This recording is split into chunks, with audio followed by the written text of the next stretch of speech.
shout out before we begin. Yeah. It's Mother's Day, so call your moms, tell them you love them, give them some time of your life.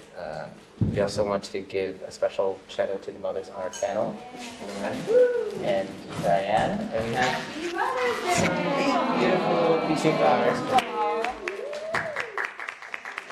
So sweet. Thank you. Thank you. All right, let's jump right in. Yeah. We're going to start, generally the structure here is we're going to have a little intro where you get to know them a little bit, and then we'll jump into some questions that we have predetermined and discussed between us a little bit. I want to make it totally clear that there is no wall between us and you. You're in this discussion as much as we are.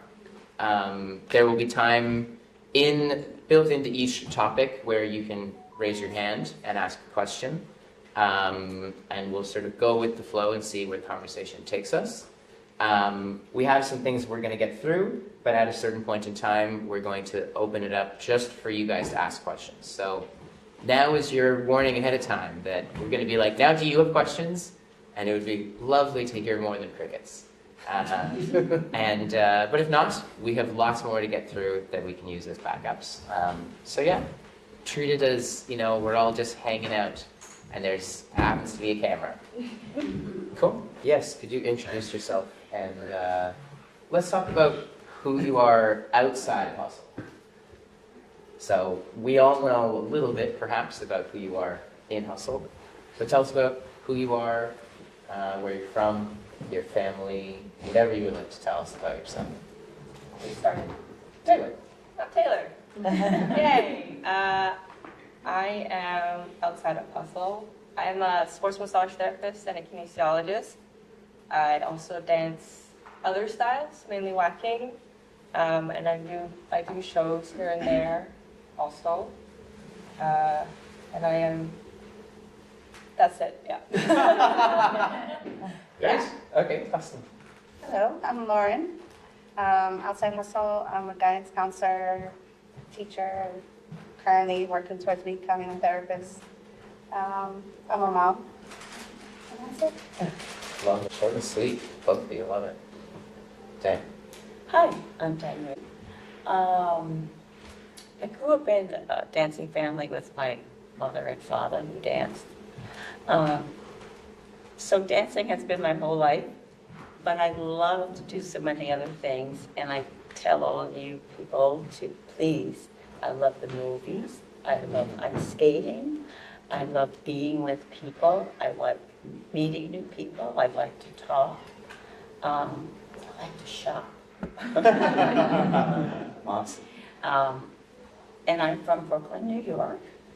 And that's it. And I am a mom, and I'm all your moms. Oh. You are my children. Okay, now that I'm awake. First question. Yes, how did you develop your own unique style, and what was that journey for each of you? Maybe you can start with you, Diane. My unique style. That's a toughie. Yeah. I've been through 3 different styles of hustle.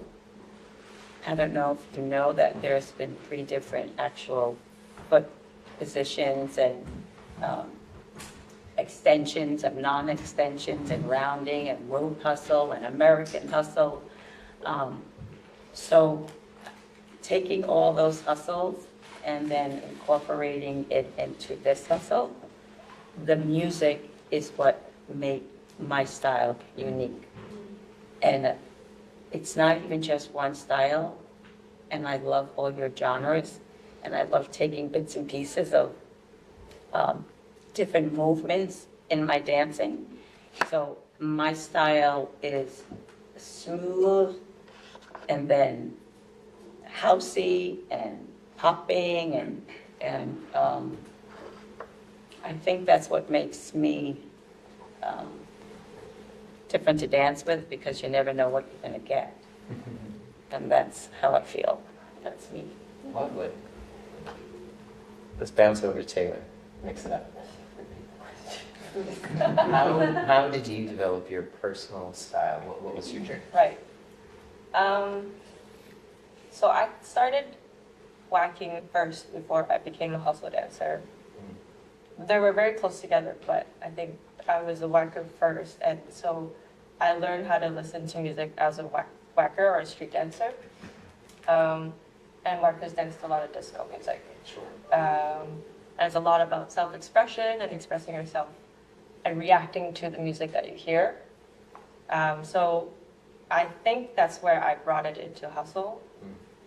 And for me, I don't know, like, I guess my unique style is really just my self-expression Great.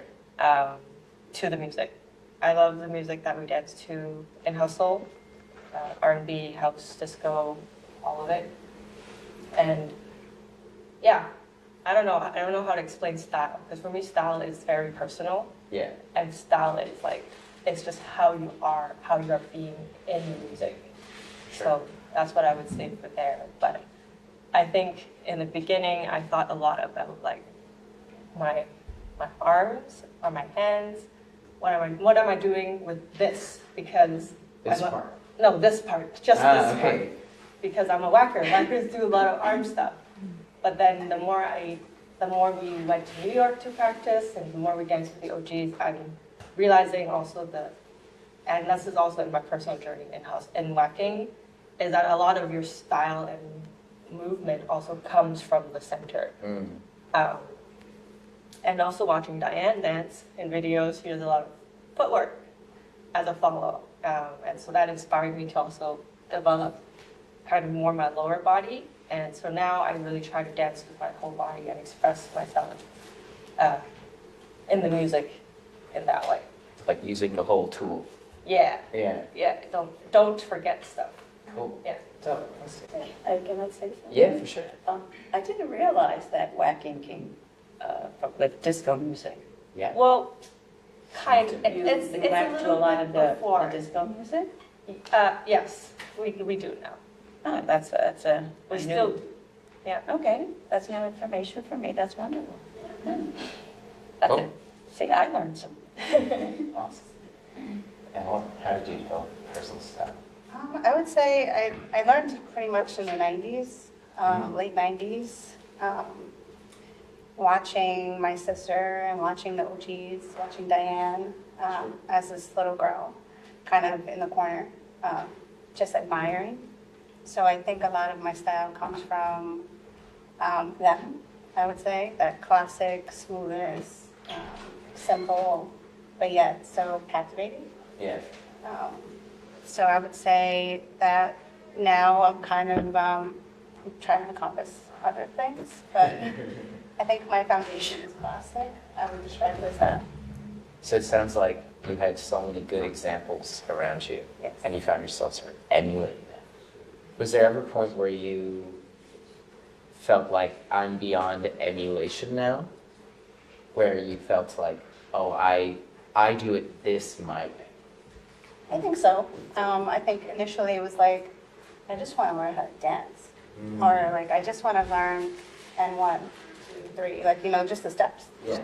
And then it went from that to being, okay, I got this. Like, that was my own style. Right. But In still, confidence. yeah. Yeah. But still the foundation is what resonates with me. It's just classic. Yeah. Yeah. Lauren, if you want to tell people who you are, My name's Lauren. as in like Like your history. your No. My sister is Eleni, folks. Diane knows her very well. And she was the co-owner with Paul Pellicoro of Danceport. Back in the day, it was the largest ballroom Latin studio in New York City. And that's where a lot of us, especially the OGs, would go to dance, especially on Monday Night Hustle. Jamal too. She was the studio. We'll get there in a second. Your sister was the studio. Yeah. So So you grew up in a studio. I grew up watching her. So like, I would fall asleep on the couch and wake up and she'd be teaching a class or I would even see like Diane there, Mahmoud, a lot of the OGs, especially on Monday nights, doing their thing on the Monday night social floor.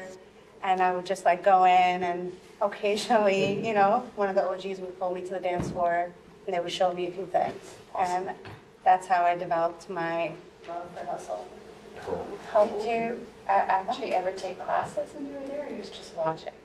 So a few of the instructors would teach group classes and then they would pull me because I would be sitting in a corner, just like waiting for my sister to be done. And they would try to show me a few steps, but I wouldn't say I actually took classes like in a typical setting. It was more so learning on the social floor from the best. What a best. That's awesome. Julian had a question. You really had a question. How old were you? Because you're talking about you're staying in the corner and your sister. Are you the same age as your sister? My sister's 17 years older than me. I started when I was like 8 or 9 doing other dances like salsa, rumba, cha-cha. Never really stuck with me until I was about 11 where I started coming to the Monday Night Hustle. And that's when I started to learn. So I was about 11 when I started hustle. Awesome. Sorry. Sorry, follow-up question, because I was gonna ask, like, there must have been many different styles that you were exposed to and that you probably learned as well. Why did hustle specifically stick with you? Or, I don't know if you do other styles right now, but My sister forced me to do a summer camp.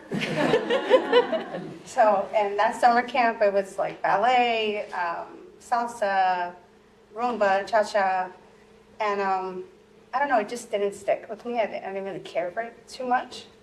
And I think hustle stuck with me because of the feeling it gave me when I was dancing. Just like, for me, it just encompasses like freedom and just this energy, this high energy that the other dances didn't really give me. I don't dance any other dances. I mean, I know basics, but I wouldn't say I can do it. Another kind of follow-up question. Within these different styles, was there ever a moment in your hustle journeys that there was like an aha, something that broke apart dance for you? Or just like, oh, I get it. I'm really feeling it now. Could be big or small. Yeah. anything. Could be like, oh, Diane does her footwork in a cool way, or I have. whatever it might be. I had something. Yeah, go ahead. Yeah. No, okay. Jenna, you want to go? No. It's all you, Taylor. I think there was a moment. Me and Julian have been practicing, quite some time now. And I remember there was one moment we went to New York, and I was like, you know what? Let me just forget about whatever I'm doing. I'm just gonna focus on the music, the beat of the music, and my following, my lead. And then that's it. And that's all I did. And I think I was dancing with Boots. And I remember that moment quite well because I was able to follow everything he threw at me. And I was still on the music. I didn't miss a beat. I wasn't styling like crazy, but that was a moment where I guess you would call it catching the ghost. Catching the ghost, magic. Yeah, where everything slowed down. I heard everything in the music. I felt like I could do whatever I want. Everything that Bruce was throwing at me, easy to follow. No problem, no hesitation, but also Bruce is a great lead. Sure. And I think that was the moment for me. I was like, okay, I need to not think about all the other stuff and focus on this first. And then ever since I caught it once, I'm always searching for catching it again. Cool. So the first time you caught the ghost, you caught the bug also Yes. for catching it. Yes. That's awesome. Cool. Yeah. So either of you have something to For me, I wouldn't specifically say it was a moment, but Yeah. it's more so when I first started learning how to dance, it was my aha moment would be that body alignment, that fluidity moment where I wasn't counting steps or it just comes naturally. Yeah. So yeah, I think I still have those moments. Yeah. I think that's a good sign. Yeah. Having those moments, we were talking on the side of the dance floor the other day, Diane, and I was like, you're watching, what are you saying? She's like, I'm learning. And I was, whoa. That's awesome. I have a kind of a different aha moment. When I started teaching, and I wasn't an amateur very long, they made me a pro very quickly. My aha moment was how hustle, or dancing itself, but at the time I was mostly teaching hustle, what it did for other people and their life. And I loved to listen to that because people couldn't wait to come to their dance lesson. And it just was like, I have so much going on at home. I come here.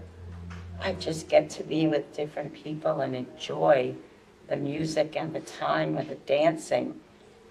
And then I can go home and handle whatever I need to handle at home. And that resonated with me, to bring such joy teaching somebody something. And that's how what they express back to you. That was my kind of aha moment, that, gee, dance is such a, it should be a part of everybody's life. Yeah. Yeah, I feel so. yeah, that's my aha. That's why I just loved, and I connected to, I think, I don't connect to everybody, but I feel like I connect to a lot of people Yeah. myself. It's a beautiful thing to be able to feel like you can make the world a better place with something that you're good at. Yeah. Yeah. Awesome. An additional follow-up. Unless anyone has something they want to jump in with. No. Okay. So keeping that in mind, I would say it's pretty safe to say all of us are on our own individual hustle journey. Different points maybe on the spectrum of how long it's been or how far down the road you are. Hey, people in the corner, you can come up here. You don't have to be so far away. Please, just come. There's more chairs in the corner. Cool. We're all on our unique journeys. And all three of you, obviously we've sort of three different generations. So the road is longer or shorter for each of you. But you're all accomplished in your own way. And what would you recommend, or what advice would you give to help people find their aha moments? Not necessarily the same thing that you had with the aha, but like what kind of circumstances should people put themselves in, or mindsets, or whatever you interpret that as? How can you help Sandra or Eric or Weiwei or whatever find their aha moment that unlocks the next level? I'll give you a minute to think about it.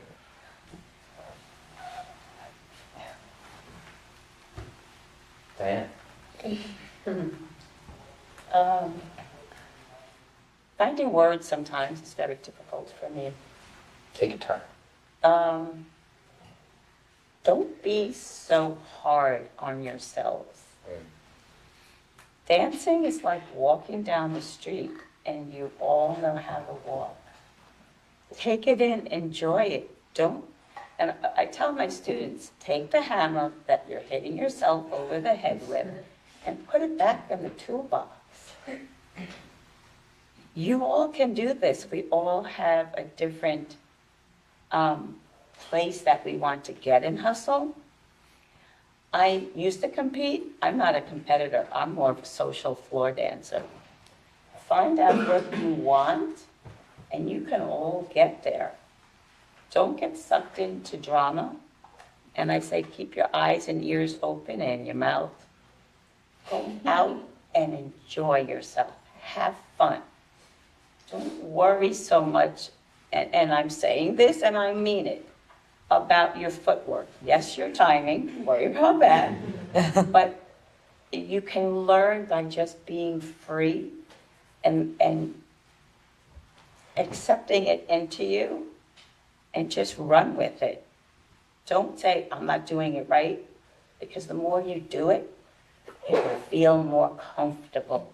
It's not the fact of right or wrong. There is no right or wrong. It is you. So if you don't dance to the music, but yes, just be yourself. Embrace it.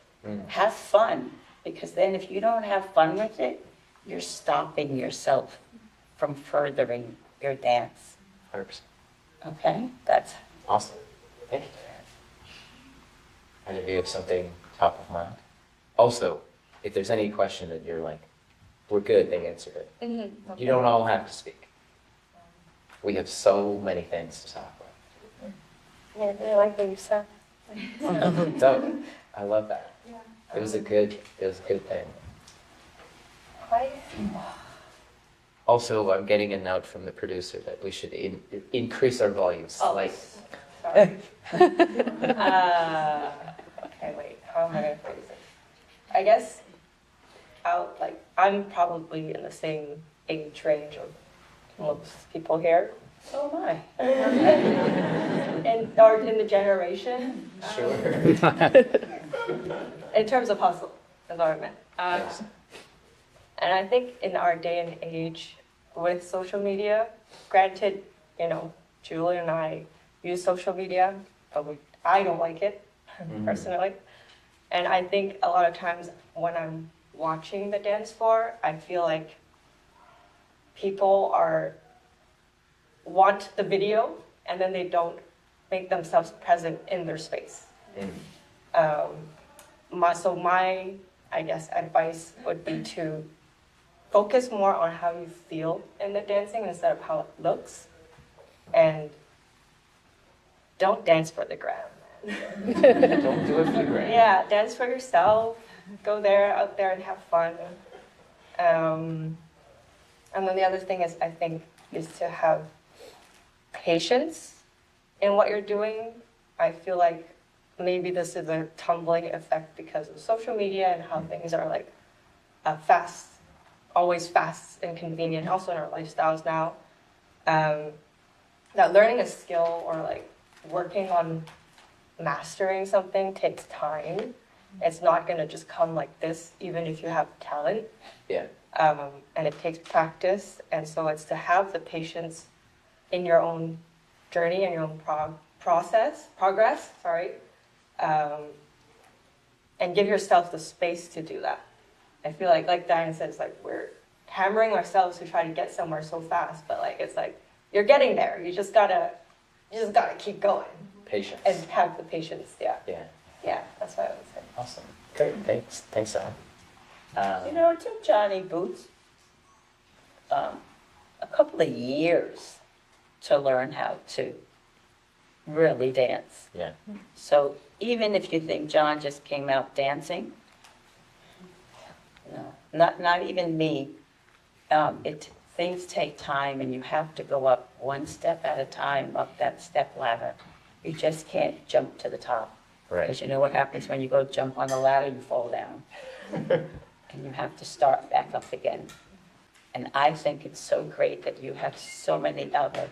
Don't limit yourself to hustle. I'm from the ballroom world. I could do every other dance except Argentine tango. And I've competed in every other dance. And it will enhance your hustle. I love all your styles you do. And it just, you can bring out so much more. Just don't limit yourself and just run free with it. But it does take time. Any questions for since people want to jump in? No? Okay. No, be shy. Let's move on to the next question. Well, today you've been mentioning music and how that impacted you. And I think the next question is just how we're curious about how music has influenced hustle in different time periods and also as your lives in the hustle world were at your best. Are you looking at me to answer? No, I think whoever wants to answer.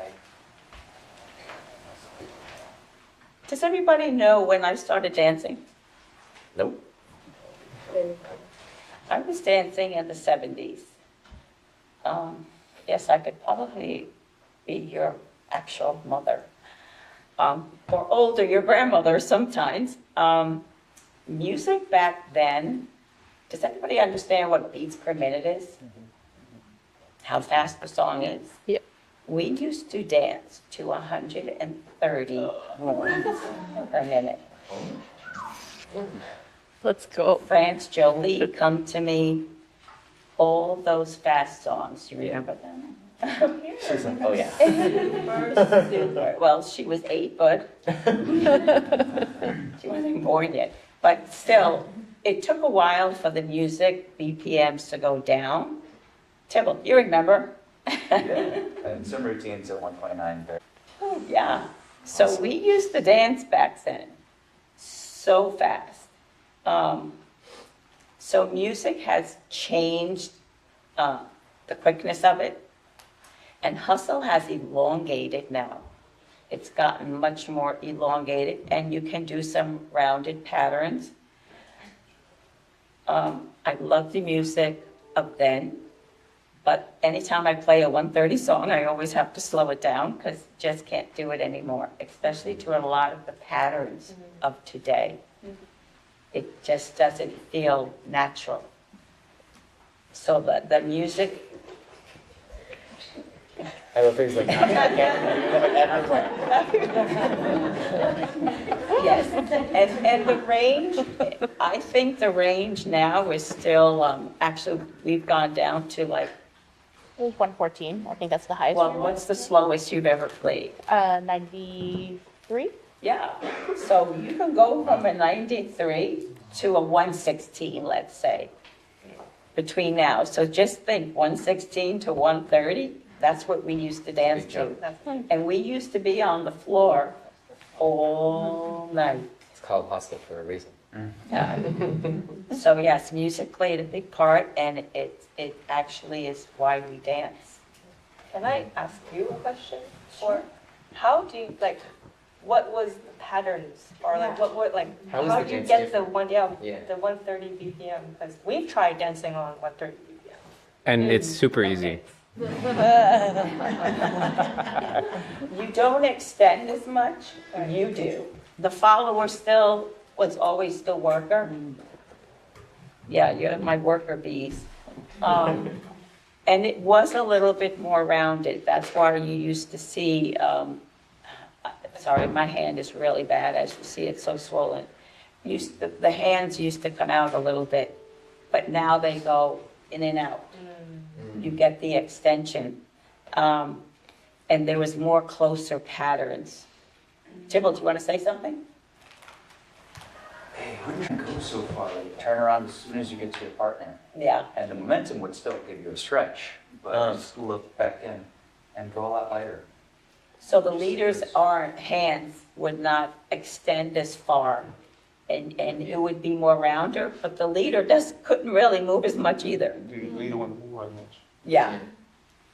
So, Today. Yeah, today it's much more stretchy, I guess. yeah. I do have videos. We used to have so many TV shows, Soul Alive. Oh my God, I can't think. New York Hustle Studios had a dance show on.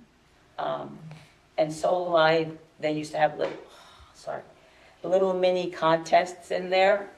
John and I was there. And I do have videos of them, and I'm trying to find them so I can post them. John would kill me. I had a video once on VHS, and I went to play it at a party, and he's like, I'll never talk to you. So they're all like, play, I'm sorry. John said no. Oh, wow. Good. Yeah, because he had this big afro. We all know John with no afro. I know, yeah. You're just making us want to see it. Yeah. But it was fun. There's a lot of them. Cool. But What about for you, Lauren? Watching from the sidelines and kind of being pulled in, have you noticed any kind of? I think, for me, I think music has always been like the emotional, like, backdrop of the night, I guess. It sets the tone. I can't speak on BPMs. I like disco music too, but I think my like preference for hustle is like classic house music. It's like, for me, it's like the sweet spot of the BPM is there, and then there's like the disco sounds, vocals, but then there's the house beat at the back that for me, drives the dance so much. Like that's like what I like in terms of hustle music. And just to kind of loop back around to your question. Our question. Our question. on like how music influences the dance, and it's like if you are listening to the music, it's gonna influence you no matter what you do. It doesn't even matter if you dance to hustle. Let's say you're just two-stepping and just sidestepping. It's like whatever the music plays, it should change how you're moving because yeah, I'm a dancer, so like I'm very much in tune with what I hear. Yeah, and then I think the thing I want to say though is that I feel like in terms of understanding hustle dancing is really actually going to New York so many times and listening to the stuff that people play in New York, going to parties too. That actually helped me understand hustle much more. Yeah. So at home here, we play a lot more R&B and slower stuff because the BPM in New York is fast for Canadians. Not for you, yes, I know. But it's like going there and really getting that speed, and you understand the power, and you really hear like stuff like Jamal plays. For me, it's like the best feeling you can get in the dance.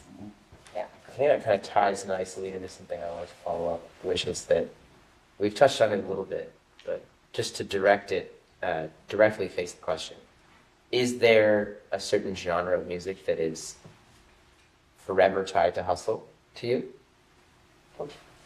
To me or to them? To everybody? To all of us. I love my classics. What do you mean when you say classics? Because these people were not there. Georgie Porgy. Jamal has them, a lot of remixes of the classics. Correct, Jamal? Yeah. And they take a lot of the newer songs and in the backdrop, am I explaining it correctly? They make that one song from back in the day. There was a song from Cher that I used to teach to all the time, and I can't remember it. Take Me Home. Take Me Home. And now they have a Take Me Home song that sounds like now. Right. So, but I still feel and love that classic song from back then. Because just like clothing, everything comes around in a circle. It comes back. Music comes back. Music is always there, and whoever produces it just changes it and or adds little. With all the equipment you have now, you can make something old sound so brand new and so musical in the background.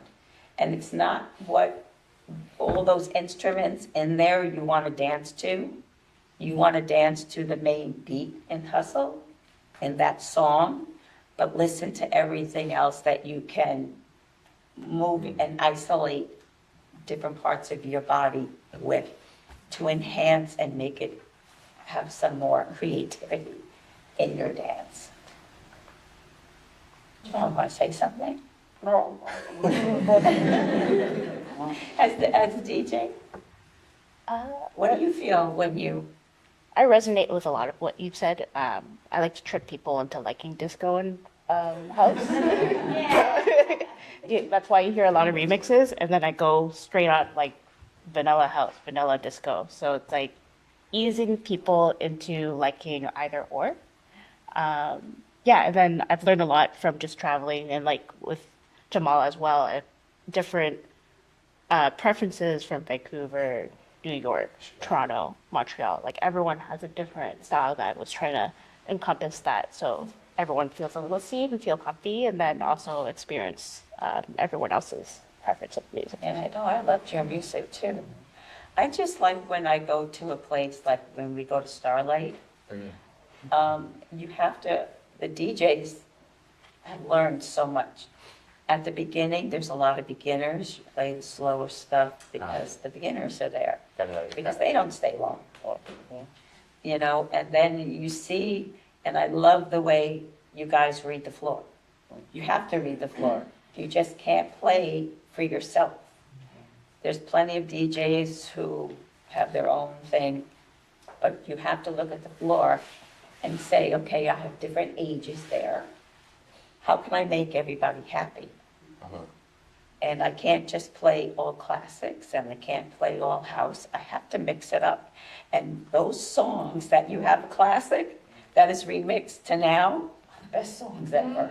Because everybody gets the best of the both, all 3 or 4 worlds of wherever that music came from. Yeah, and it's inspiring because Yeah. it sounds fresh. And we know when we go to a place when DJs do their homework. Yeah. And that's why they bring the best to you. Guys.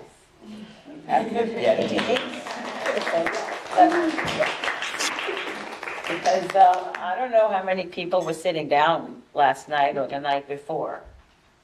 How many sat down all night? No, I don't think so. You heard that music coming on, oh my God, yeah, let's go. What can I find? Yeah. That's a good feeling. Yeah, it is. I'm just want to follow up on something you said because you're a details person. I'm a details person too. You said classics. Could you name a genre? Is it disco? Is it, or are you purposely not naming a genre for a reason?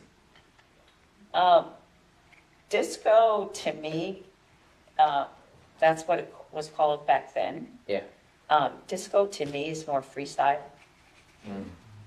In my opinion of growing up, freestyling out there in old clubs, because clubs had all freestyle.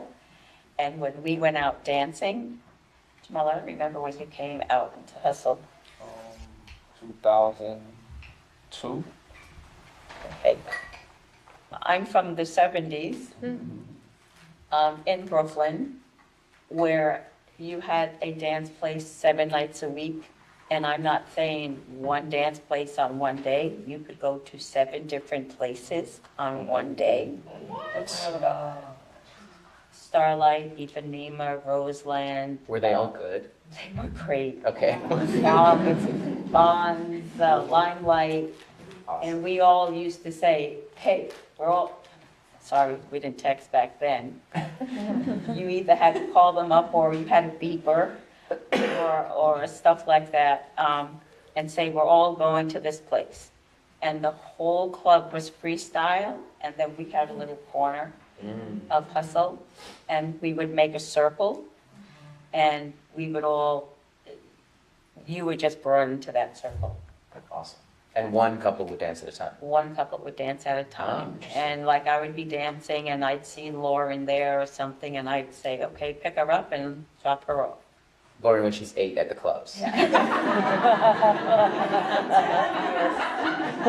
I was 14 and I got into clubs. Wow, okay. It's different. I was 14 when I started going. That's the tip for all of you. Go back to 14, go to clubs. Club scene was much different back then. They For did sure. not proof you.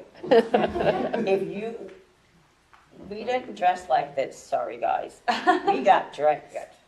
So 14, you could look like you were walking into that club. No t-shirts. No t-shirts. We had dresses on and heels, Yeah. dancing hustle. I used to dance in 4-inch heels. Then I went down to 3. But yeah, we were decked out to up the wazoo, yeah. It was great.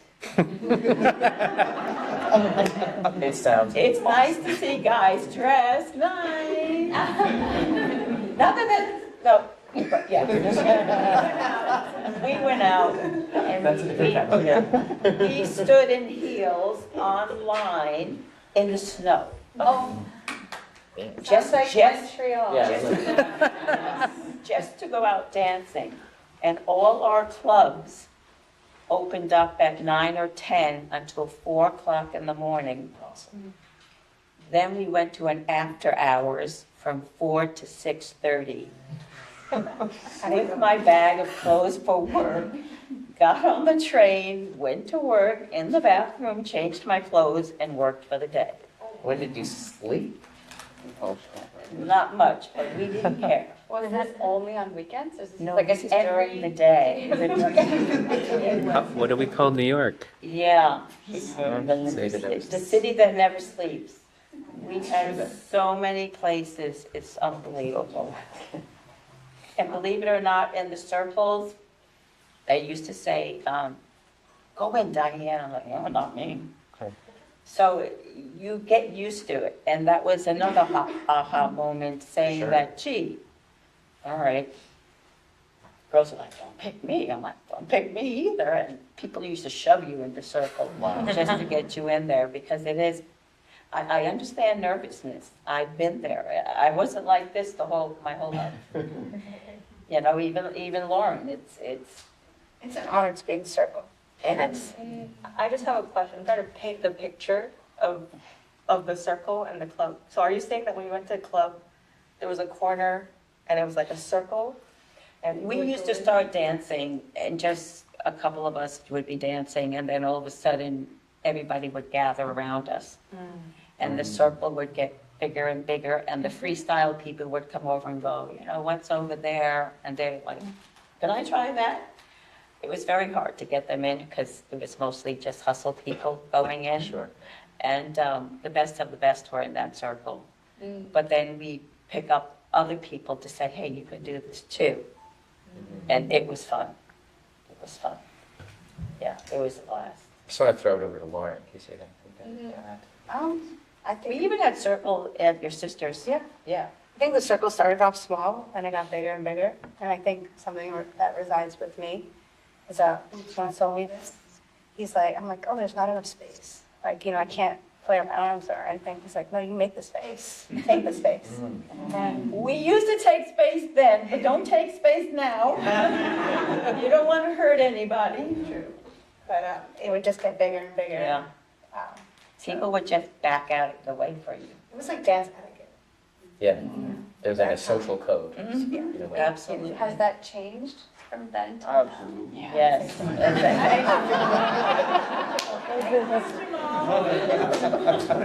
Yeah, there's Curious. Yeah, it has that. Go ahead, Jamal. No, How bad is it? I'm spectating. You have Yeah, sure. participation. No, it's just, I mean, the responsibility of that is primarily on the leader. In my opinion, with the dance etiquette, females as well, in terms of display. But I think the leaders, I'm gonna say man or woman, but the leaders have a responsibility of knowing where they want to be with the line of dance and protecting the follower from being hit by other people or just staying. Sometimes, if the floor is packed, just stay in that line and just working with that line. But again, that takes a lot of years and experience to kind of just thread that one line through the whole 3-minute dance. A lot of people can't do it. So I understand it's difficult, but if you're able to just kind of stay on that one line, up and down, left, right, it makes it much easier to have that, to develop that dance etiquette. So you kind of condition yourself and discipline yourself to dance more restricted if need be. So that's kind of where it starts with. I think in terms of like the followers and styling, I think we learned, you know, back then it was like, you know, arms extended. But I think we were dancing in a small space. I think the etiquette is to not like hit somebody in the face, you know? So you have to kind of adjust or adapt to your space. And I think that's something that's not necessarily taught now. So like when I learned, it was more so we dance in tight circles or crowd spaces. I wouldn't extend my arms. I would keep my arms, you know, to my hips or, you know, here. Just learning that I think is important because yeah, there's other people on dance floor and just to have that respect. And leaders, you have to understand what your patterns are. My class yesterday, I taught a pattern for a crowded dance floor. So you have to dig down deep and say, okay, I have the space now, I can extend her.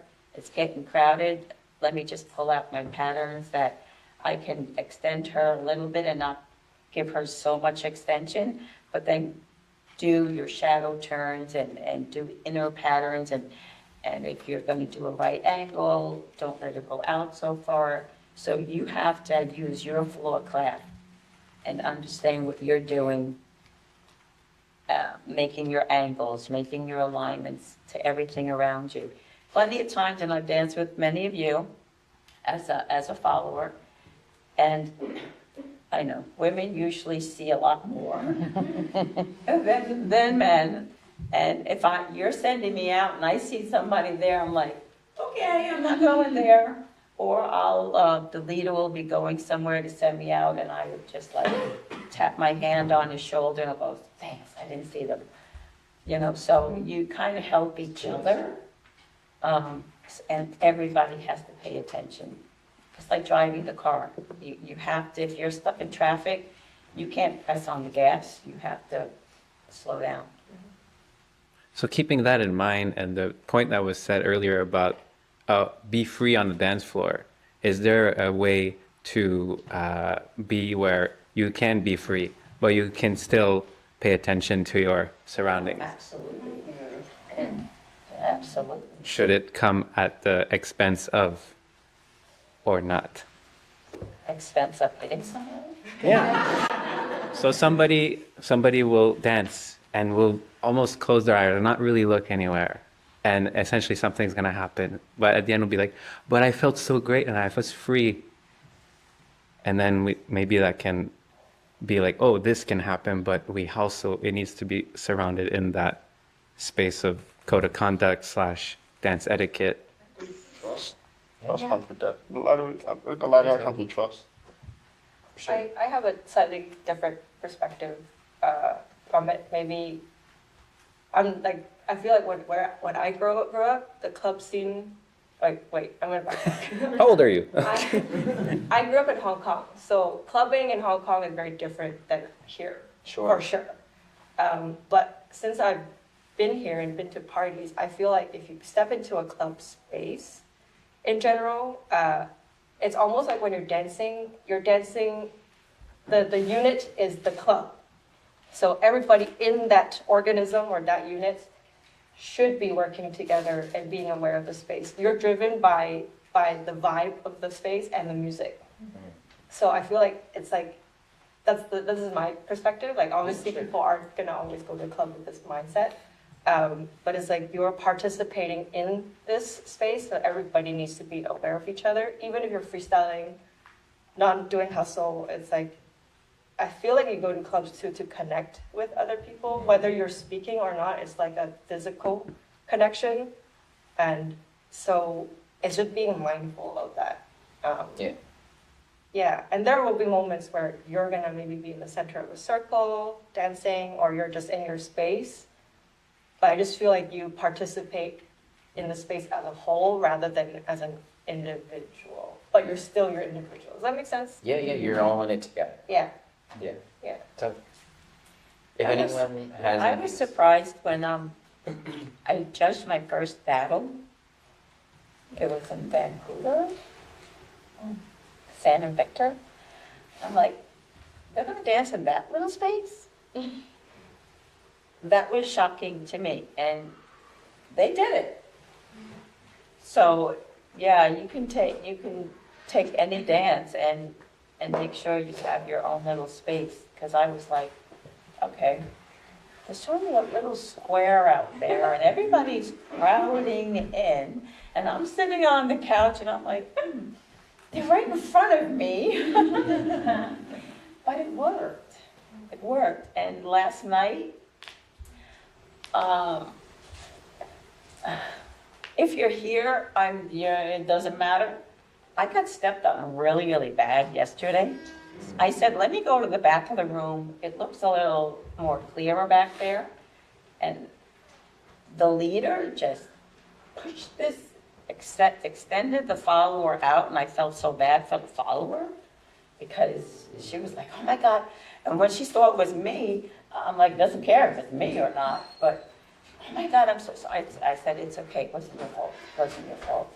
And then from that moment on, guess where I was? I was in the spill-off room. Yeah.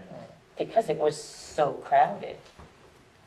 And that was nice in the spill out room. Thank you, Julie and Taylor, for having this spill out room. Thanks, Sandra, the owner of the studio, who just like that. Use this. Yeah, She does. because that was nice. And if there ever is a spare room, another room, go. Go. Yeah, because it was crazy. I almost got whacked in the head. Yeah, just don't do so much hand styling. Touch yourself more than put it out. Yeah. I wonder if like maybe people are doing these hand stylings or these things because of like what they see in videos, or oftentimes also in as a competition setting or as like a showcase. So it's like so like they emulate that, right? And then but then on the social floor it's a whole different space. You don't have all that space to use. You're surrounded by people. You can't style that way. And I also think that doing a showcase or doing a competition is dancing very differently than on the social floor. Yeah. Sure. So it's almost like you have to think about two different things. Yeah. It's not almost, it is, you have to think about Yeah, it. use your body more, feeling the musicality of the music instead of it's not all about this. And we got to keep in mind that there's, other you people. guys learned by going to clubs 7 days a week. Maybe we should go to clubs more. Yeah. We don't have many clubs in New York anymore now. Now it's all about studios. It's not the same as it used to be. You can dance in bars. Yeah, that's Yeah, well, West Coast Swing goes. But it's not always the perfect floor either.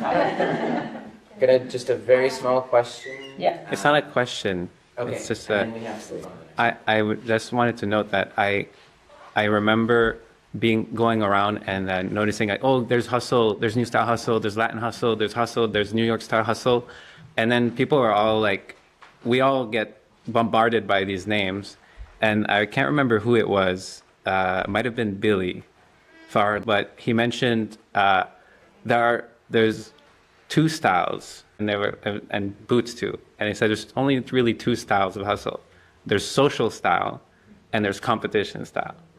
And when you think of it that way, then it makes a lot more sense, because within a competition style, then you can express how you will express like when you have that room.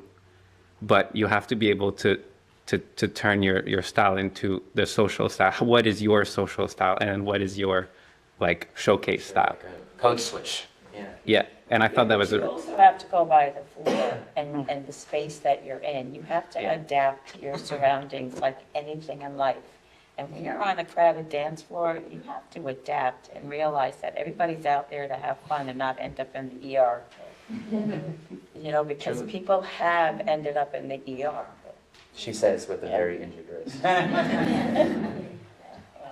I just wanted to add, for all the people that came in later, this is an open conversation. So if you have questions and you want to integrate, You just so earlier raise people your know that, but you're welcome to be part of this. Also, you can come sit closer. Yeah. Can everybody hear okay? Yeah. Okay, great. If it's okay, we're going to move on unless you have something additional to add to. Well, I was just thinking about the thing with music and like how like you were asking all styles of music that Well, There's the one style. is there one for you specifically? I think I just wanted to bring the point of, I feel like a lot of pop music nowadays are actually sampling a lot of disco. Everything comes back. And I'm a dancer, I'm not digging in the music side of things, but I feel like disco kind of brought in a lot of different elements together. Maybe Tybalt, you would have an answer to this. Yeah, it was a whole lot of Brazilian and Afro-Cuban percussion. And then they had full string sections, and they had big band arranging, funk and rock and everything mixing together. So it was a lot of strands that all came together with a great big sound. So like, to answer that question, maybe there's no one, there might be preferences for different people, but Because disco itself is many things also. yes. Yeah, awesome. I love that. We're going to move on to our next subject. Y'all are mostly known predominantly as follows. I know that all of you know how to do both roles. But there's Everyone's like, or have some knowledge of it. But there's a common criticism that sometimes shows up when people are learning hustle, that the teaching might be more focused for the lead. That definitely has not been my experience during this workshop, learning from all the wonderful people here. But we were wondering if that's ever been a challenge in your journey, or if you ever felt like you're learning at different rate than leads because there's maybe more of a focus on leads. And yeah, how that's been in your journey, and if you think there's things that can be done to make that different. and you're also welcome to criticize the basis of the question. Yes. If you can. I read that question. Oh, And I said, I'm not sure about this question. Yeah. I said, I don't believe this in my opinion, especially in my classes. Yeah. I know there are a lot of followers here, and there's leaders here. And I said something in my class yesterday, which I see so much in my classes, and I'm not saying particularly here, I'm just saying in all my years of teaching, which are a lot, and I used to travel around the United States a lot more than now. I was in Texas, Syracuse, California, LA, San Francisco, Tennessee, Florida, getting subcontracted into a lot of different places. Maryland, Virginia, everywhere back then. You have no idea how much hustle was everywhere. Getting invited to West Coast swing places, country events.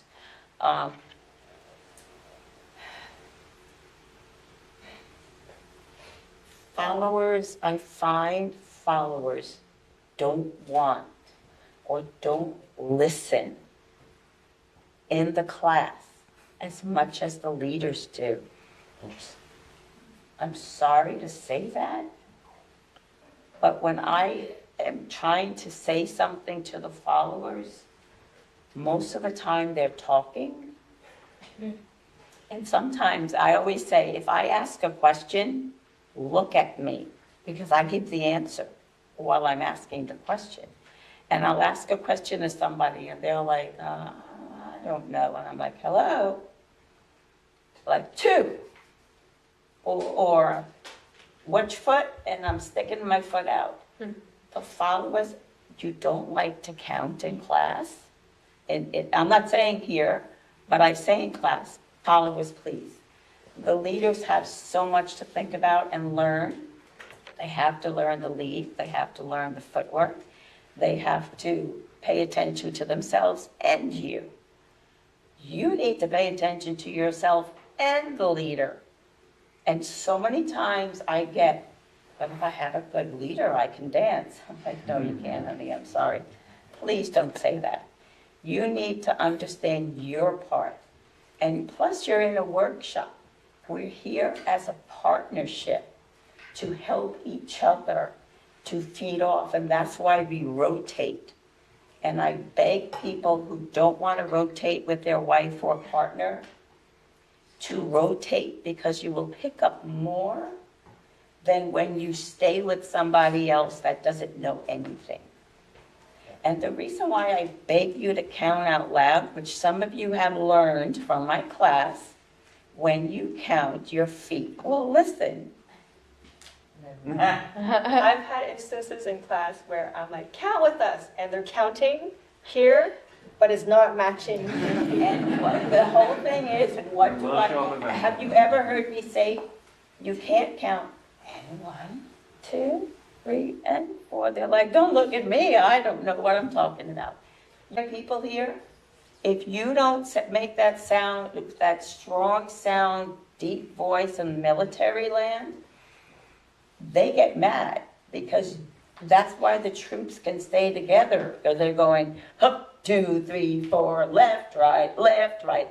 They're teaching themselves left, right, and you have to tell yourself, and 1, 2, 3, and 4, 5, 6, and 1, 2, 3, and make them move, because a lot of you didn't even know that you should count, and that the reason to count, because each number has a foot, or word has a foot, and it has a purpose. And you have to learn that position, that purpose, so that when you are acting like Pinocchio and your foot does something as your mouth says it, and then your hand has to do something else, they can all work together and go different ways, but you have to teach the brain. So I tell you, half the time when you're driving and you're so tired, how do you get home? You don't even remember how you got home sometimes. But the brain already knows that route, and it got you home safely. Hopefully most of the time. So you need to teach the brain to connect with the words and the name of the pattern. You just can't wing it on the dance floor. It's not going to work. And when the teacher says count, you need to count out loud like you mean it, because they will listen to your mouth. They don't listen to my mouth.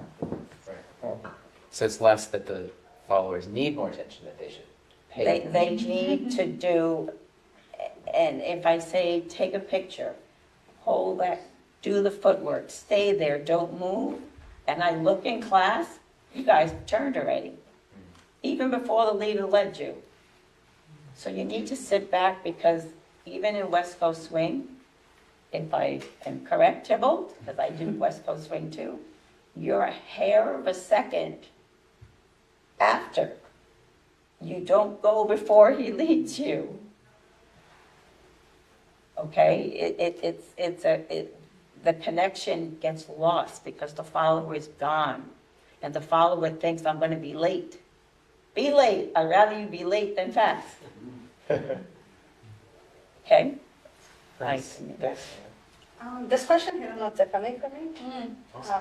I think when I read it, I think if you read it again to the audience, it says something like, I can read it for you directly if you want. As people who are known for your style and finesse as follows, did you ever feel it was challenging to evolve at the same rate as leads? Because a common criticism of partner dance classes, speaking in general, is that they tend to center leads.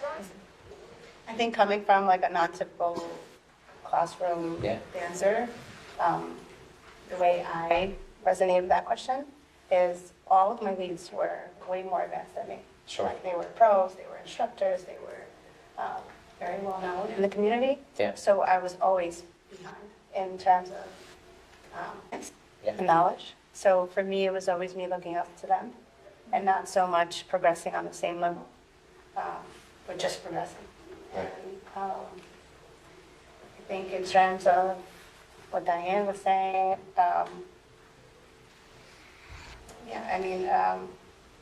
classes were just different for me because it was more one-on-one, Yeah. You had a club classroom kind of. sort of, Yeah. I guess, socially. Yeah. And then, hearing Diane and the count, actually I took a class with Diane for the first time, like last year. Wow. And I was so nervous because I don't think I've ever counted before in my head. And she actually taught me a new count that, I always learn with N1, 2, 3. So hearing Diane's version, and actually I think I had aha moments to go back to that question with Diane because I never really understood the count with the feet. I just dance. So it's super important, like she says. That was really new for me. So. Nice. It's important to remember that you don't have to learn by paying for classes and going to classes. You can just be social and learn. And you're a good example of someone who is excellent, who didn't necessarily, go to school for it. You know what I mean? And I think that's one of the things that actually prohibits people from taking the next step. For sure. They can't afford it, or maybe it's intimidating, or Yeah. maybe who do I sign up Or with? there's no classes. Or there's no classes. So, definitely encourage yourself to go out to social dances, just to be present. And I think the foundation for me was just watching initially, Yeah. just sitting in the corner, just watching. Was there a period of time that you watched before you actually started dance? Or did it happen at the same time? Oh, I mean, I started watching when I was like 8 years old. I didn't actually start dancing in hustle until about 11. So 3 years of just watching? Just watching. Yeah, I want to resonate with that because I think in my journey at least, especially going to New York to learn, I think the first 3 years I was mostly watching on the social club. I was still there, but I think I only got like, the first time I went to New York, I only got 2 dances. Wow. And the social, I think it was the fourth one. Or stepping out, it was a stepping out now. My first dance was with Domingo and Jamie Serna. Those are the 2 leads I only got to dance with that night, That's pretty good. but we were there the whole night.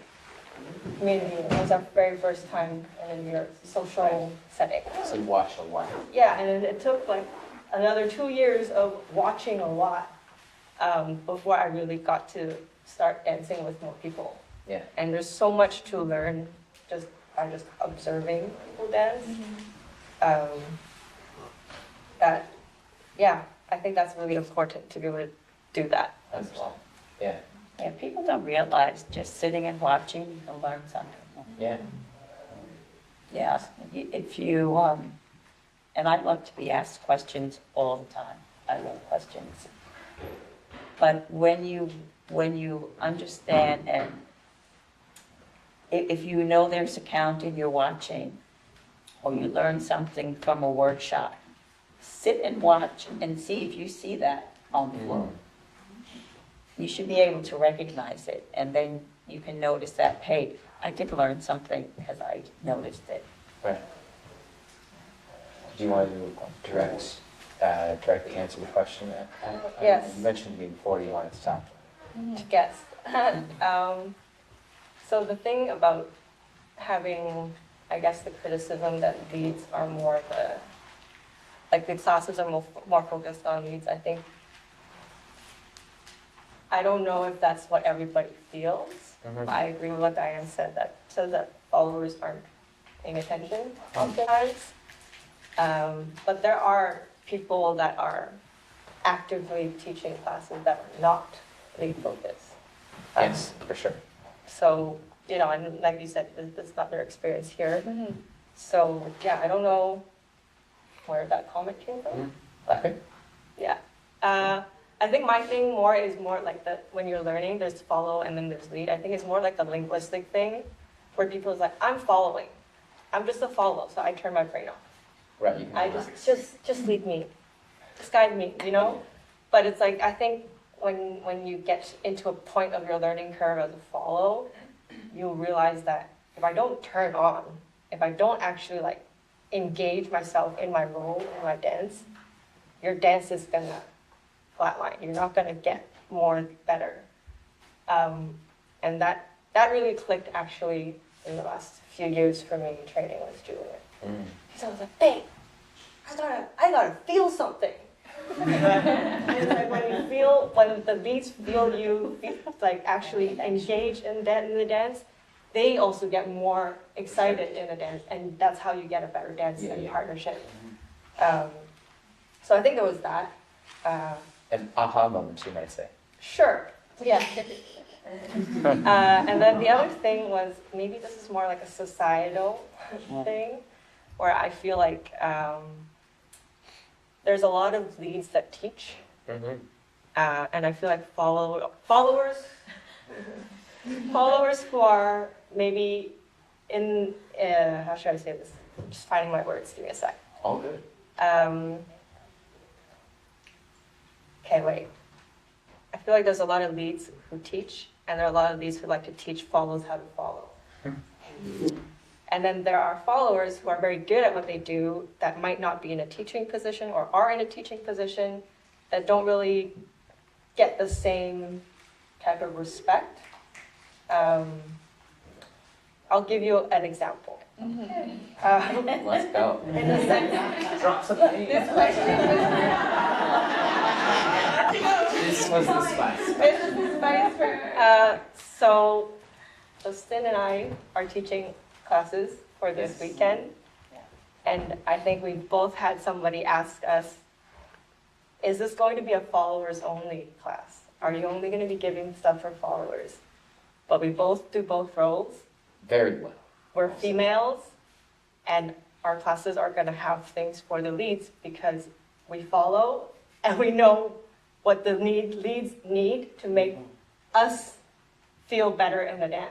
Yeah. So we want to share that. But it's like people who are mostly leads, like, don't tend to take the classes because they're just going to teach follower styling or follower stuff. But I don't think that's the case. Also, if I can add something, I think it's also important, even if maybe I tried in my class to cover both roles, like in a balanced way. Yeah. But even if I spend maybe a few more minutes on the follower roles, I think it's also important for the leaders to listen to that and understand what the followers go through. Yeah. Because I get led on the dance floor a lot. I can follow a lot of parents. I'm good at turning. And people love making me turn. Does that feel good to me? Not all the time, because I'm not being led properly in those turns. Right. So I love turning, but you also have to understand as a leader, am I doing this right? Is this feeling good for her? And not just like throwing patterns because it's cool.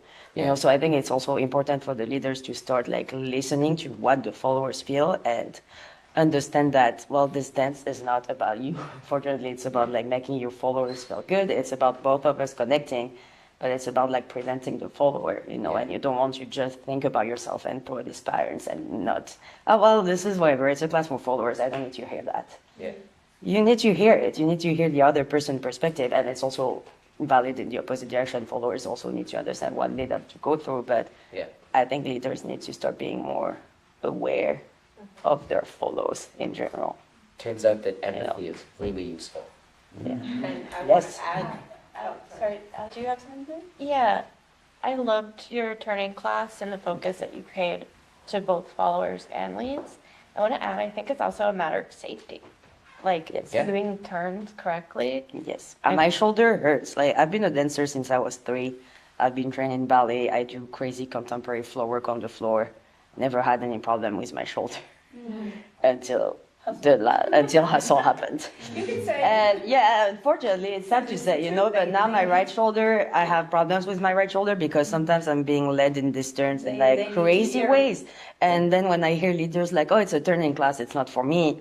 I'm like, yes, it's for you. You're leading these turns. Like, I'm not turning by myself. You're the one leading me to them. You should know how to lead them properly. There is a technique to it. It's not just about like, let's spin this girl. Like, I'm not a car. You're not just driving a car. I'm a human. I have joints. It's like, you have to like learn how to do these things in a safe way, So it's like, yeah, it's also a safety thing, learning how to lead well and not just like throw people around, I'm going to add that in our journey, at least with Hustle, whenever we went to New York, the OGs would lead Julian. And at least when we went in the group, as a group or with friends or with people that we know, I feel like the OGs are always leading the leads. They love it. Because the leads need to know the timing. I think that the struggle with like in a learning in a class is that leads have to figure out the timing of the dance, and then they have to lead. So then they're in charge of guiding the follow, but they don't even know the rhythm yet. So it's a lot for them to learn. And so actually learning the follower's role, you get so much more in the rhythm of the dance that it becomes second nature, then leading comes easy. Like I'm not like the greatest lead, but I'm not gonna lie, following and then going into becoming a lead was so easy. Like it's a smooth transition. Like I wasn't struggling with as many things as maybe somebody who just jumped straight into the leading role. Yeah, you built a foundation. Yeah. Yeah. So yeah, that's what I would say to that. So more teachers that do both. Yeah. Yeah. Mm-hmm. Can I say something? Yeah. Yeah. Leaders, in my experience, when followers learn how to lead, they're usually asked to lead more than the guys who are leaders because they know what it feels like to be on the receiving end. So the followers, that's why I always tell the leaders, if I'm teaching a lesson and I want to show them something, I'm like, follow them. I don't follow you. Well, you do today, because I'm going to do it 2 different ways and tell me which one you like, because you don't realize what it feels like. And that's why a lot of the leaders learn to follow. And I tell my students, learn a basic follow, because it will make you a better leader to know what it's like to be on the other side. Yeah. So you know how much not to do. And my 3 famous words are less is more. Oh, you don't have to work so hard. You leaders work so hard and move too much. And you make us have to run after you sometimes. As you're spinning the bus, I saw some leader run around her. I'm like, she's not doing a corkscrew. She's trying to catch up to you, and you're going, because usually the follower turns around the leader. The leader doesn't run, and then she has to catch up.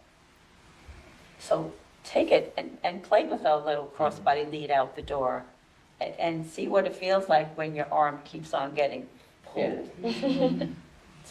Pretty. I have a question for the panel. And no one has ever come up to me, so I don't like that you guys went up to her and said, is this a guy's class? Not ever have I ever had anybody come up to me and say, is this... It's because they're scared of you.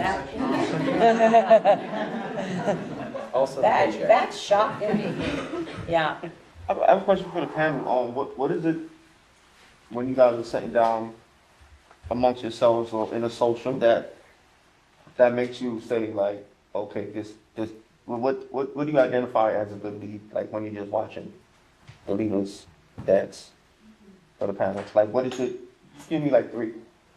Yeah, we're gonna move into the audience Q&A section. It's a perfect segue because Yeah. it is time for Q&A, so thank you for So doing this. unlock those questions while we so.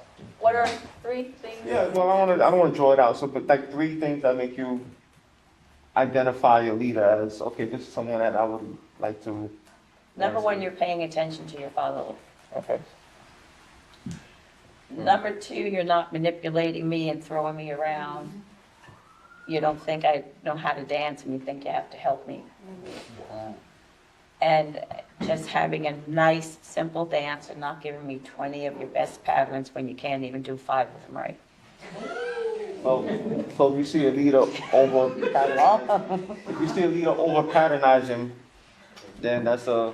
Okay, what I meant was, sometimes when you dance with me, you think you have to impress me. Yeah. Impressing me would be a nice, simple dance. Don't say, my God, Diane's probably going to be looking for all these big patterns and all these things. No. I just want to have fun with you. I want to communicate with us facial, expressions and body language and just having fun. So this way, when I do some patterns, let me learn you first. Learn me first. See how I feel. Play me out. And then see where we can go up the ladder with your patterns. Just don't throw at me like, man, I just took this advanced class. Let me just give it to Diane and show her. Yeah. No. Go easy up the road with me. A quick reminder to, we need to increase our volume slightly, especially if you're asking a question. Is that what that was for? Especially if you're asking a question over there, if you can project well for the whole room. Just for the camera. And we're gonna push it a little late because we started 15 minutes late. We're gonna go to 1:45 instead of 1:30. Victor's class will also start late, so if you're taking that, don't worry. Julie? It was just a comment built up from Diane in 2015 or 16. I can't remember which one, but it was one of the first few times we went to New York, and I had heard of Diane like through the grapevines. What did I do? And no worry, and just like you were saying, I asked you for a dance, and I had been dancing for like 2 years maybe. And I thought I was hot shit. I was like, I'm so cool. I'm going to impress her so much. And I started doing a bunch of stuff. and I almost tripped her. I was like, oh my God, I almost tripped. And she said, where are you looking? And why do you move so much? Let's relax and look at me. And so that was like a lesson taught to me in a social with Diane, and put me in my place and humbled me really fast. Left like a little bit of shame. Yeah. And so, But look where he is today. yeah. She still thinks I move too much, probably. But I had to tone it down. But just to say, like, Hold it down. You see what you led her into last night when you popped up in the sky? I had the room. I had enough room. Yes, you did. No, that I like that. That was really cool. I did that for Jamal. Jamal missed it again. I'll mix it. Sure. Just to answer your question, Jamal, I think for me, it's more what I'm looking for is connection. So a lot of people are not connected on the dance floor. It's more so like you're dancing, I'm dancing, and there's no like partnership. Yeah. Yeah, And especially this dance. Sorry, I'm trying to raise my voice. you're doing great. Okay. This is not a solo dance. This is a partner dance. And I think a lot of people forget that and look for their own personal, like, how do I look? And if we're doing partner dancing, it's more so, I want to make you look good and vice versa. It's kind of two-way street. Feed off each other. Feed off of Yeah. each other, yeah. Conversation. Also, I noticed that there's some leads or some follows, like the hijacking, for me, I don't like it. When I'm dancing, I don't try to hijack my lead. I think that's important too. Like, I don't try to like back lead if I don't have to, unless you're being super rough. But Can you clarify what you mean by hijacking for the audience? so like leading myself when you're supposed to be leading me. Yeah. So I think that's important too. Cool. Because I think sometimes we followers have to sometimes back lead if the leaders are being rough or too fast, just for safety. For sure. But it shouldn't be like always. So Yeah. that's what I'm going to just bounce off of that before I answer Jamal. Sure. We used to do hijacking. We used to try hijacking as a follow. Yeah. And actually, slowly that has kind of faded away Mm. because I realized that there's something else that's more important in the dance than trying to like change the partnership. Because the lead is guiding the dance. So like the lead has an idea of where they're bringing the follow, what they're doing next. And I think hijacking can be fun if both people are open to it. But if you're on the dance floor and you're dancing with someone you don't know, Mm. I don't think that's the way to go because the lead is thinking or reacting to the music and doing all these different moves and patterns that they are doing that. And if you hijack them, you just threw their plan out the door. And now I know as a lead too, when followers do that, sometimes it's fun. Sometimes I'm just like, man, I was gonna lead you to something so cool. Music,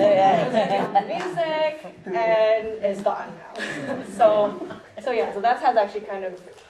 Okay, so I see some head tailing now. Hijacking is when a leader leads you into a pattern and the follower decides to do something else, either slow down, stop, wiggle, go down on the floor, come back up, and then continue on, which is usually not the pattern anymore. And the whole thing changes. They do it in West Coast Swing, they do it in Hustle, and it just stops the leader dead in their tracks. And the whole dance just kind of somewhat fell apart, and then you have to regroup again and move on. So to me, what Taylor just said was, when I hijack, I don't really hijack, but I do something within the pattern, staying on time, don't disrupt where the leader is leading me, and then just make it a little bit more fancier for me and keep on going. I don't stop it, interrupt it, change the pattern. Would that be then styling? No. Perhaps, no? Go ahead, Tibble. If the partner likes it, then it's playing. If the partner doesn't like it, then it's hijacking. Yeah. That's Yeah. Yeah. that's a hard zone to judge. So sometimes. Yeah, but You gotta pay when- attention. Yeah, when you play, to me, and I'm sure it's to Taylor also, or whoever, or Jamal, if you're gonna play, play on time. Don't change the whole rhythm and go different direction, and the music's not even like, if you're supposed to go boom, boom, boom, I can't even do it, don't go boom, boom. Don't take it off the beat. And that's what happens a lot. Especially when sometimes I'm rolling you in and you want to slow and go like slow down the whole music, but you're not even doing it on time. And then you charge out and I'm like, okay, where's the end? Okay, let's go. Yeah. So, You break the social rhythm, contract yeah. you have within the dance. the Yeah. connection is gone. Taylor, did you want to answer Joel's question in terms of your three? I think they've answered most of it. But I'll just name them. Paying attention to your follow, having good partnership, and not being. Okay, this third one is a little. Not being not forcing your follow. So it ties into the good partnership, right? You know when a lead is forcing your follow because you can see it in the dance and you can see it in the followers' faces usually. But there are leads that are having fun, and sometimes when the dance can get really powerful and strong. Mm. And I sometimes like that. But when I watch it and I'm like, wow, they're like going at it. That catches my attention. And so I will pay attention to that on the floor. Yeah. But it's like, it doesn't mean that they're rough. It's still a good partnership and both parties are still having a good time. If they like it, it's fine. If they don't like it, it's There you go. Yeah. fun. Just hijack. Hijack Tibble. Yeah. I was gonna say adaptability, Yeah. is what I think she's trying to say, is like a good leader, if you're watching, can be versatile. And Sure. like bring the power, bring all that energy, and then also tailor it to someone not as experienced. Yeah, and dance to the followers' level, not your level. Yeah. Know who you're dancing with. Any other questions from the audience? This is your opportunity. Yes. This is a question about community building. So I think the scene in Toronto is still growing, but we have a difficult time retaining leads.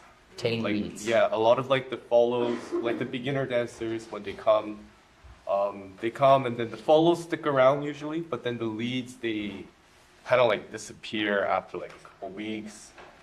So apart from like, you're like trying to be more friendly and then organizing things maybe outside the studio, try to connect with, more as a person, is there anything like that you guys have done to kind of like, kind of get the leads to stick around a little more?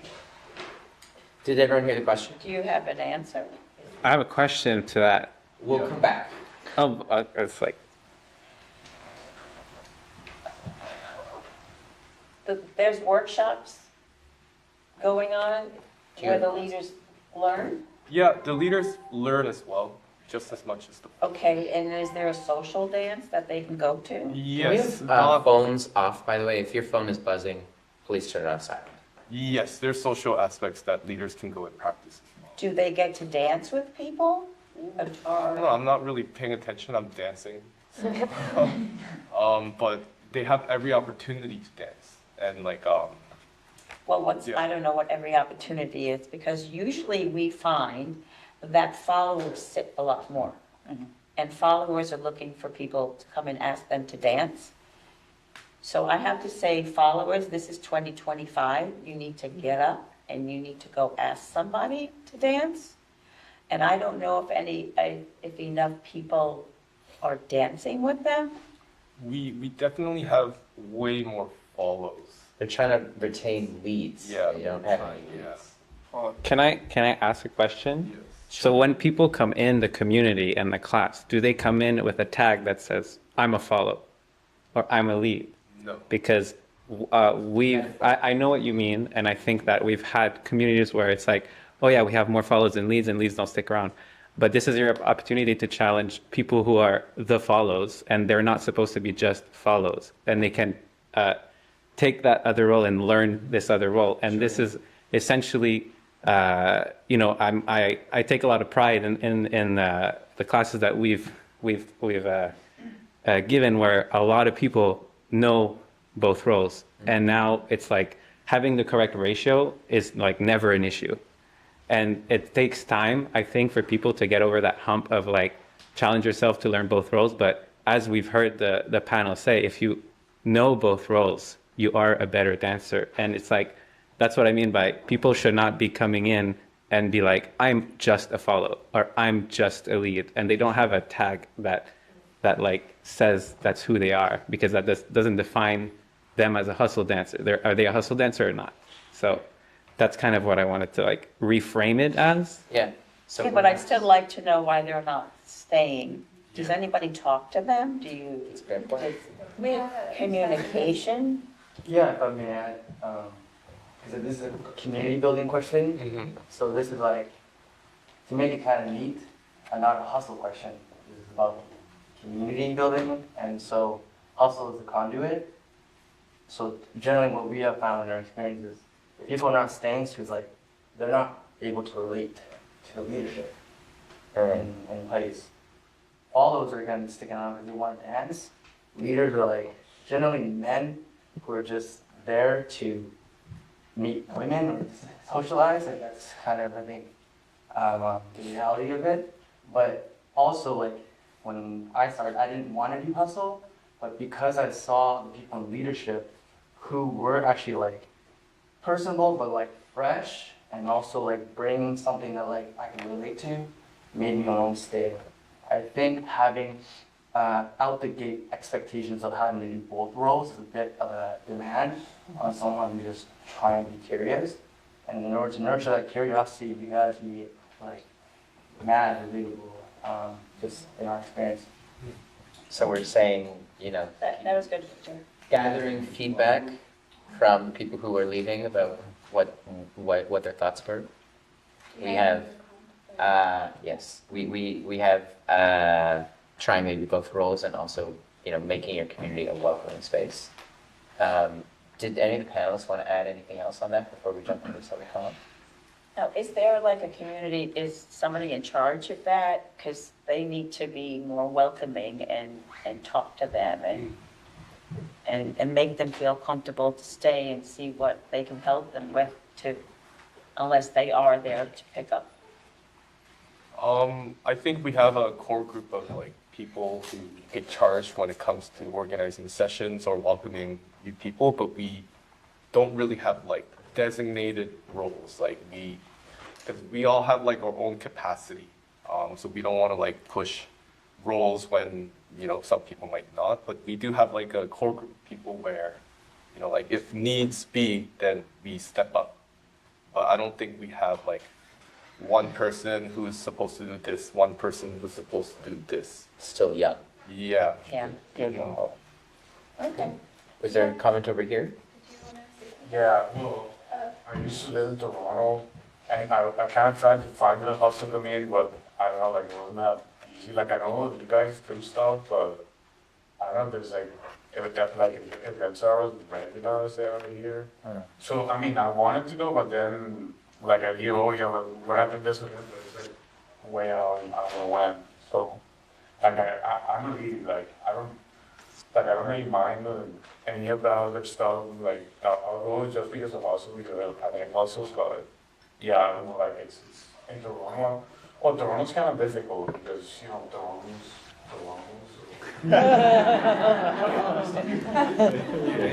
What's that supposed to mean, though?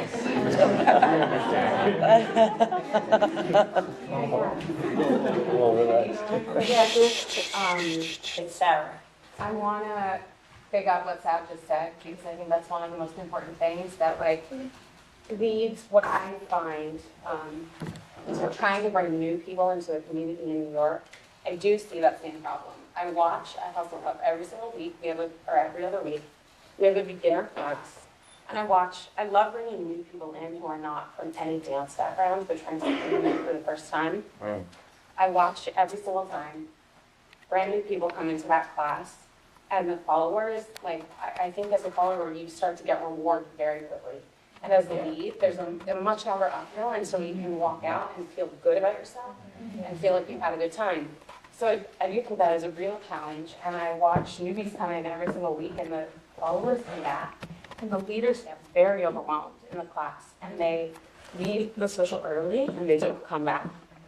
So I kind of had my eye on that problem, realizing that I think it takes a system of people in a city contributing in different ways, because retaining someone into the dance is like a whole pipeline of so many different steps. There's, I think, a really big part at the beginning is what Sad was saying, like, I think we need to see somebody that looks like them, or that looks like the way they want to look. I do think we don't have a ton of younger men teaching reading in New York, and that feels very important.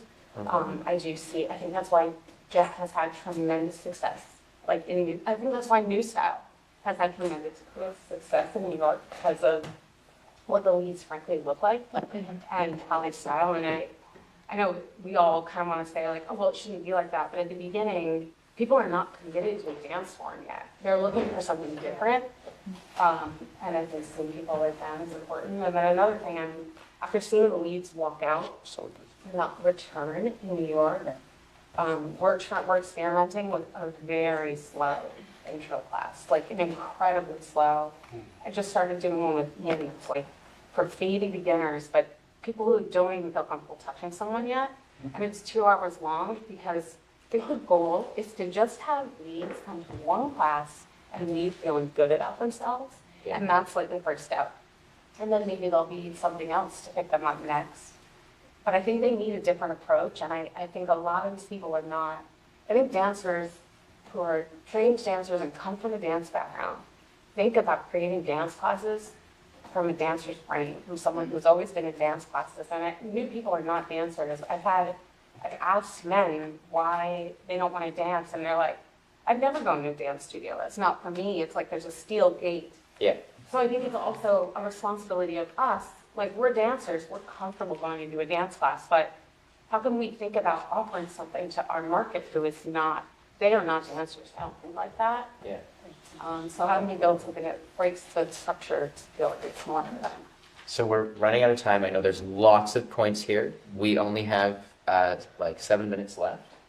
Lauren, I know you really wanted to add something to that. Or... She pretty much said it all, but Great. I'll just chime in quickly. I think just the question for the community of maybe Toronto and other communities, it comes down to the foundation, like, how do you want to feel in that space?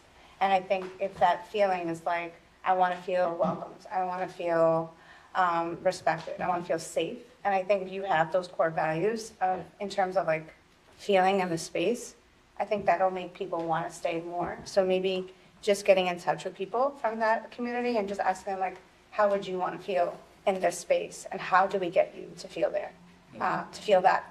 And I think for me in this community, the reason why I've stayed like my entire life and why I've taken breaks and always come back is because the feeling for me is this is a family, it's a familial space, and it feels safe. So yeah, that's all. Unfortunately, we have to wrap up. I'm sorry I saw some hands come up.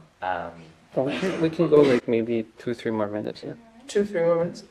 Is it a follow-up? Let's just make it quick as possible. I'll make it quick. It's to Will's question on community building, because recently I've been teaching a lot of beginners and trying to bring a lot of beginners into hustle. I think the class format, I've been watching the way people teach workshops and the way they format workshops. And what I've learned through that process is you have to get that feeling that the joy that we get when we dance to music, dancing to music, and actually doing the partnership to music. A lot of times in workshops I see like goes 45 minutes just talking, and then the last 10 minutes is like they dance to music. Within the first 5-10 minutes of my class, I try to get them to dance music so that they can actually feel what it feels like. And throughout the class, as many times as you can, get them to dance to music so they can actually feel the joy that we feel when we're actually dancing hustle. Nice. So try to admit that like throughout the class many times as possible. Then they leave the class being like, I actually feel like I danced in Yeah. this class. I actually feel like I had the feeling of hustle that we always get. Yeah. That's just The teacher would have. Perhaps? Yeah, I think the most important part of the dance is the connection. So with these classes, when people take these classes, they go in and instead of focusing on the basic, you start teaching them these turn patterns. Yeah. And if you don't get to the people that were in that class at the social, you won't be able to do anything. The most important thing is the basic. Once you get that down, then you can start improvising on your own. Then your mind gets into it. Then you can start, Yeah. but get the basic down. Teach the basic. Yeah. They can dance on a social net, Yeah. even if it's simple. Yeah, just a quick comment. Last comment. I Yeah. think. Based off of what Sean was saying, I think in a class format, we've got the teachers and let's say everybody all head of the notes even, and then they don't get a feel for dancing with somebody who knows what they're doing. So that it's very helpful when the teacher just gives them those 10, 15 seconds of like, if they're a lead, you're like, okay, you didn't learn the following steps, but this is the feeling that they want. It transcends so much more than you going, look at my hand, do this. Oh, it's really literally just go, can I just replace you a second? This is what the follower wants to feel, or like, you're going to be a follower for 10 seconds, don't worry. And then like, okay, this is the pressure. This is the amount I want to feel. And then, yes, same with the music, they get into that and they're like, okay, yes, I'm doing meditation or whatever, but they get that feeling immediately rather more than what words can say. Yeah. Short say that. I'm just gonna add one Last slice.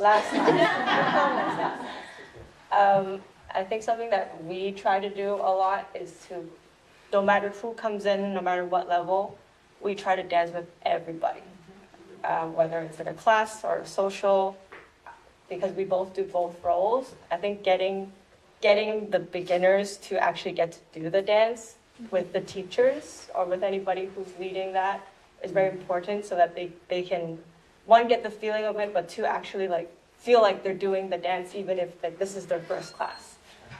So yeah, if you can, try to dance with everybody. And that's like me and June's goal every time we go to any event, is we really try to dance with everybody if we can. Awesome. Cool. Just a quick round of applause for I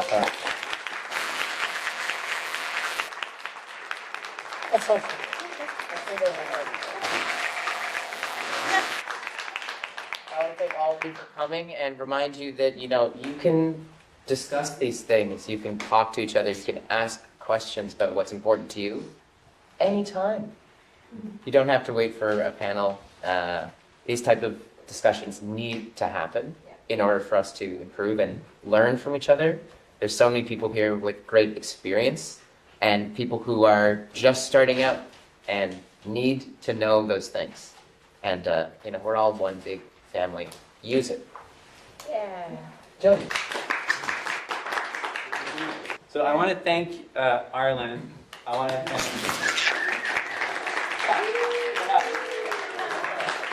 and Jonny.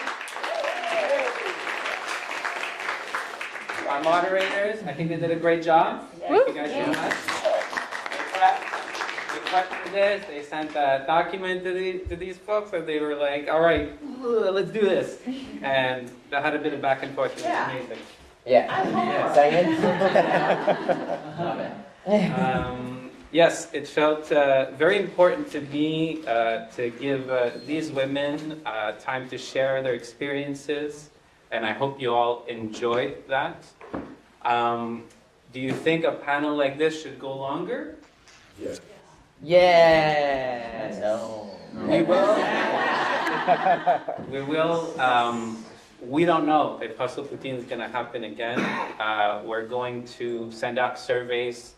We'll try to do that to get people's feedback on everything that happened this weekend. I think overall, I think I feel good about this weekend, and I hope you guys feel good about it as well. Yes. Remember that when you give feedback about anything, an event, it doesn't just mean criticizing and being negative. You can, it's important. It's just as important to highlight the good things and to let us know what you enjoyed, what you think was great, because that also, we worked really hard to put this together. Everything happened for a reason. Every single person that was here for a specific reason. And so that's what I wanted to say. Next, so just for technicalities, next door, Victor Alexis workshop is starting. The registration table is already set up. There won't be any water jugs today. So tap water in the bathroom, sorry about that. Didn't have time to go get more tonight. There is also a donation jar at the front. This is for the panel. It helps pay for the rent. There's a donation jar if you enjoyed it. Yeah, you don't have to do it. No, it's fine. It's fine. You don't have to do it. You could. It helps. It helps. Call your mother. Wish them a happy Mother's Day. I also want to give a big shout out to all the mothers here.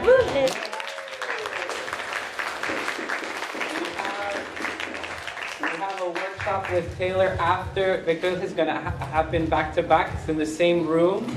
And then the social with Honey Bun. It's kind of a, wind down social. It ends 6:30. So you guys, people who are here, you have time to go see your mom and go have dinner with them. If you're from out of town, we'll go and see what we can do if we chill out or something. Some folks are leaving, so make sure to tell them from out of town they're leaving before the end of this. So. Ends at 7. Social ends at 7. Great. Perfect. Thank you guys. Thanks everybody. I'm leaving everybody, so I want to thank you so very, very much. It was a pleasure to